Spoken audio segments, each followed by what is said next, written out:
All right, let's get this thing going. What is going on? Welcome back to Kingdom Midas Collect with your boy, the one and only. This is a Baltimore Comic-Con recap.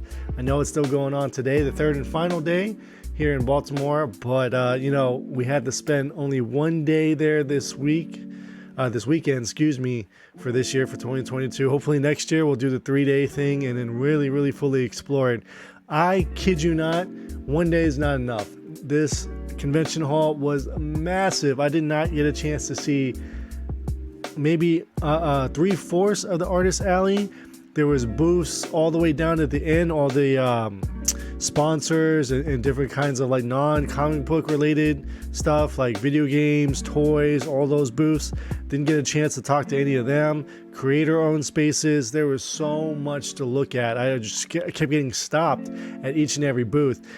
Just like a lot of other content creators have posted on YouTube here, a lot of books, even with the downtrend of the market in general, still pretty high. People still have some pretty high prices on stuff, but we were able to ink out a lot of dealers who had 50% off boxes with some massive books inside. Unfortunately for me, being more of a variant hunter, I pride myself in that.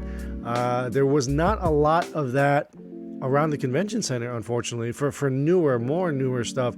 And I was kind of hoping that some people would have New York Comic-Con exclusives, since it was last month, but we really didn't run into a lot of that. So had a list, didn't stick to my list, unfortunately, but there were still so many good books that we got at steals of deals. As always, everyone that always posts or shows a book might have a sticker on it. It's definitely not the price that was paid. There was a lot of deals to be had if you're looking at the right booths. I even, at the end of the day, right before walking out, we had one booth who were doing $60 to fill a short box. And I was trying to stuff this short box, and the guy goes, "Look, check it out. For $100, I'll give you a full long box." So I was like, $40 more, sure. But I paid him right up front because I knew that I could probably fill a second long box. I wasn't going to carry that back to the car. So for this format, I'll just kind of talk about how awesome it was in general. It was just really good to be in a space again with a bunch of your fellow community members, seeing what was all going on. Huge contrast to last year where there was longer lines because of the COVID process, having to check everyone's vaccination cards or their negative COVID tests, so on and so forth, everyone wearing masks. So, seeing that lighten up and seeing more people in there was great. As you can see, I'm wearing a short box shirt. The mic is kind of showing it, but shout out to Short Box. Got a chance to talk to them. They had some killer slabs up on their wall to see, like just beautiful high grade blue chip keys. Way out of my price range, but you never know. One of these days, I could be the proud owner of 92 ASM 129 or something of that nature. But it was cool to talk to them. They gave us a shirt. And I'm a proud member of their Discord, so check them out. Great place to buy, sell, trade CGC, CBCS graded books. Oh, and the other companies as well, right? We got to stop at Jamie Tyndall's booth, so we picked up some books there. So it was great to talk to the representative at Jamie's booth. Saw Dan Parent. We got some Bird City comic exclusive books that they were selling. A Dark City Mario Kart 64 variant, which is phenomenal. Anything video game related, your boy has got to pick up. And we got to meet our friend again, Mr. Longbox Love Affair. Michael, it's good to see you. Thank you so much for taking the time to out of your busy schedule and day to stop by, say hi, and chat for a few. So hopefully, if you're up for it, would love to maybe check out a comic shop in the DMV somewhere, or find some honey hole together and make some content together. So hit me up. It was good seeing you, and thanks for stopping by.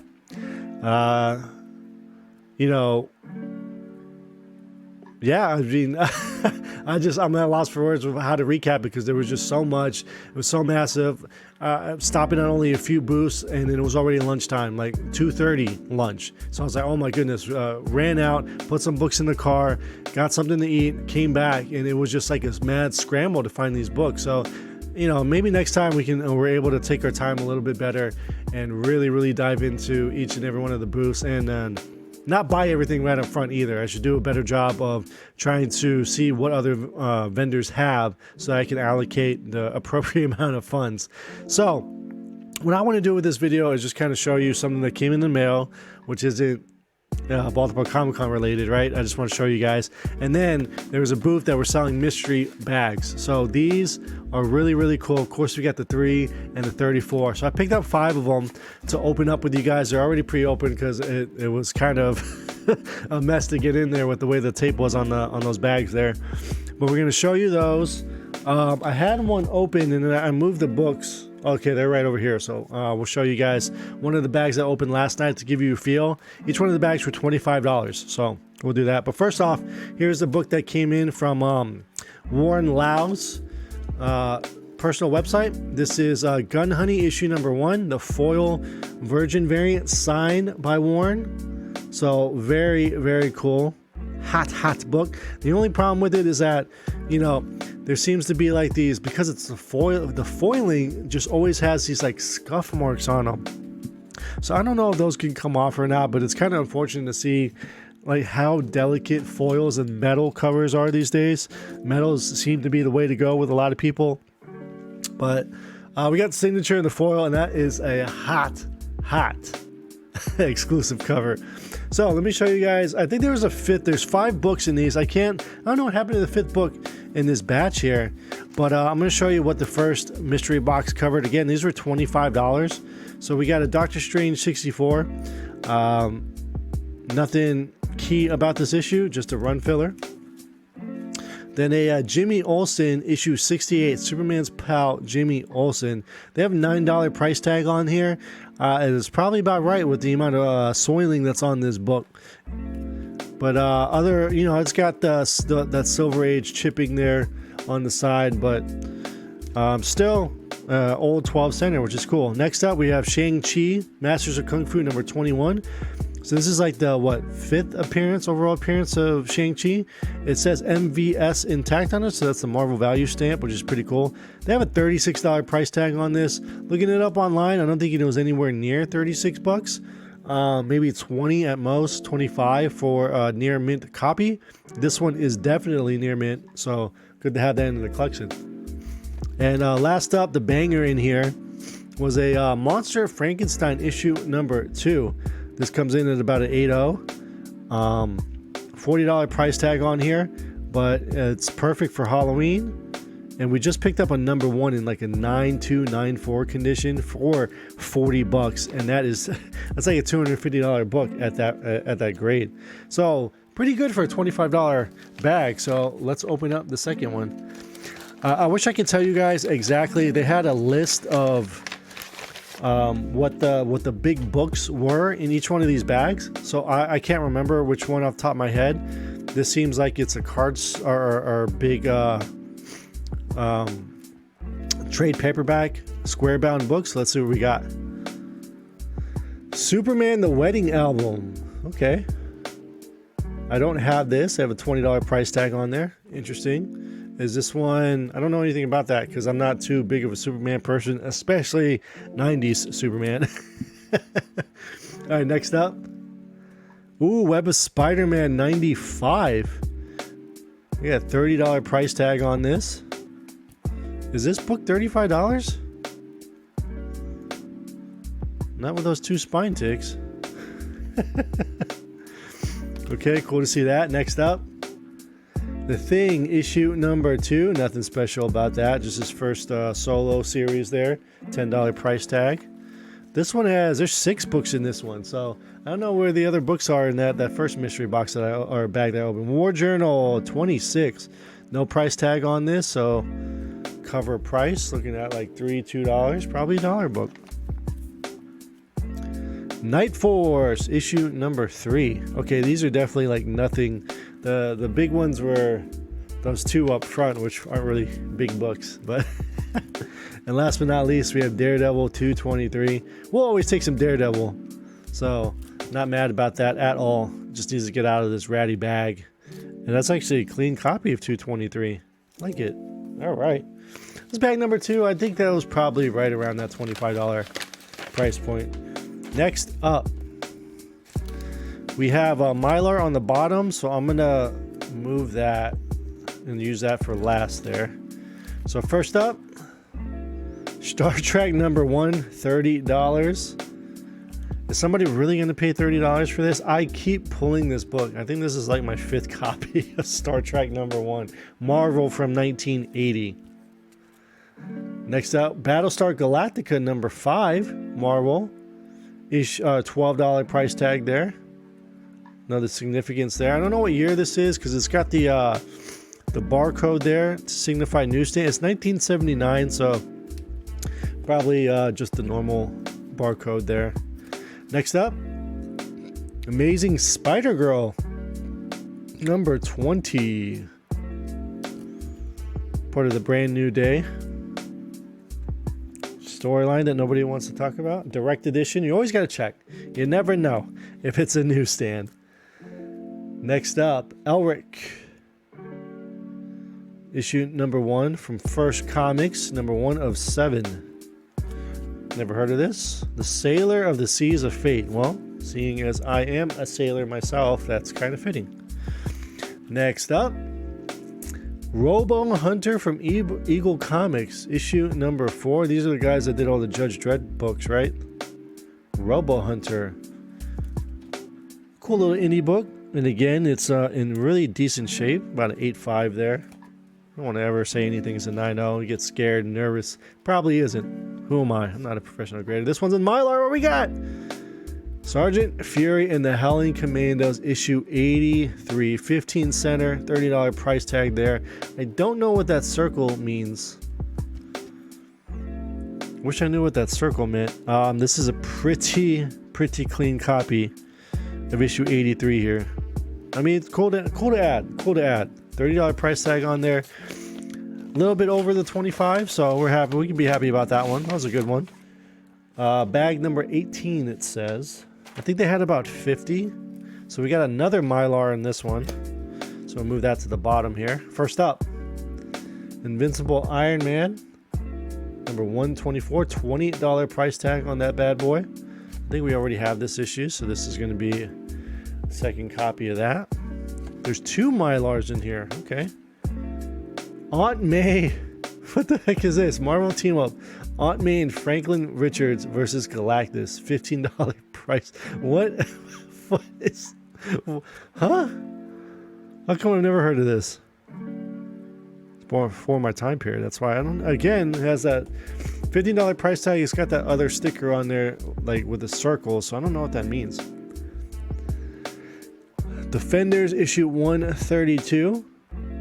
Always take some Defenders. Good stuff. Next up in a ratty bag, Doctor Strange 33. So another copy of Doctor Strange. 33 is good with Clea there. We all saw Clea make her debut in the MCU. Another dollar-ish bin book here, I guess. Yep. 50 Fantastic Four 507. Mark Waid. All right, and we got some Mylar. Let's see what we got. Boom, Defenders 55. Issue #20. Origin of the Red Guardian. I'm pretty sure this is a key, right? Got 1, 2, 3 spine ticks, a little crackling near the second, the upper staple there. $20 price tag. That's cool. We'll take it. Issue 55 of the Defenders there. All right. So again, according to those prices, we are over the $20, but I'm not. Or 25, excuse me. But it sounds about right for a $25 mystery bag. This is how I would probably do my bags too. All right, last one here. X-Men #1. Cyclops, Wolverine, $40. I wish this is the 20th anniversary. I showed you guys the 20th anniversary variant of this that I have. That book's going for like $300 for some reason. Yeah, I mean, I don't know if it's necessarily $40, but that is a clean copy of it.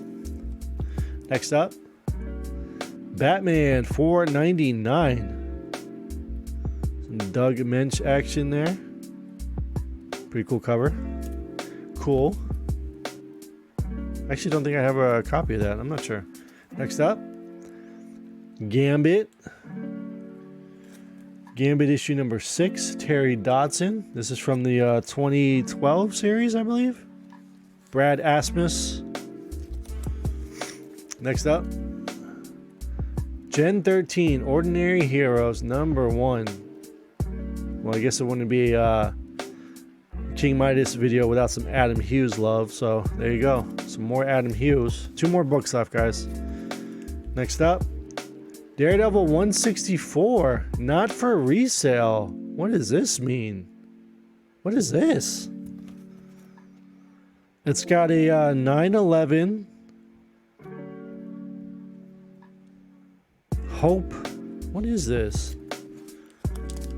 It's got, because it's like the 2 towers down there. But this book looks ratty as if it was an 80s book. I think it is an 80s book. It's got to be, right? Oh, no, it's not. This is definitely a 2001 reprint, and it's like super... Why is it in super rough shape? Daredevil Volume 1, number 164, August of 2002, printed in Hong Kong. Why? All right. I mean, that's kind of cool. It's got that little, down at the bottom, little picture there of the 2 towers, but it's just in terrible condition. I don't know, something different is interesting. I never see something like that. Huh. Just, again, wish it was in better shape. Because the condition makes it look like it was from the 80s. All right, the last one is in Mylar. That's going to be the last out of 5 mystery boxes or bags here. $25. Let's see what we got. Master of Kung Fu. Again, getting rid of all their Master of Kung Fu. $20 price tag. Marvel value stamp is intact. Pretty cool. We'll take some more Masters of Kung Fu. One of the things that I was looking for was some Deadly Hands of Kung Fu, the magazines. So, with that being said, we're going to tell you guys exactly what the plan is for all the other books that we picked up at the convention. Because there's so many, I didn't want to do recap videos. What we're going to do is make reels on Instagram and YouTube Shorts. The YouTube Shorts have been doing phenomenal, and I think it's a better way just to get a quick 10 to 15 second look at some books that were picked up. A little easier to digest that way, and you guys can enjoy the books because there's going to be a lot. So, and especially those magazines that I talked about. I can't wait to show you guys what we picked up. So that was my quick little recap, near 20 minutes recap of what we experienced at Baltimore Comic-Con. Next year, I'm really hoping, and if I end up going to other conventions, of course, we got WonderCon over in DC. Maybe take the trip up to New York Comic-Con one of these days. Because I definitely have a place to stay if we go up to New York, and maybe get into the cosplay scene and put something on and really dive into the culture and community of what a Comic-Con does. So I'm looking forward to that. But I hope you guys enjoyed the video. These mystery bags were interesting. I keep calling them boxes. $25 a pop. Not bad. That's what you want to get out of a mystery bag, is the potential for something big and just different books that you normally wouldn't go after. So they're always fun. The mystery of it all. Until next time, guys. Bag and board.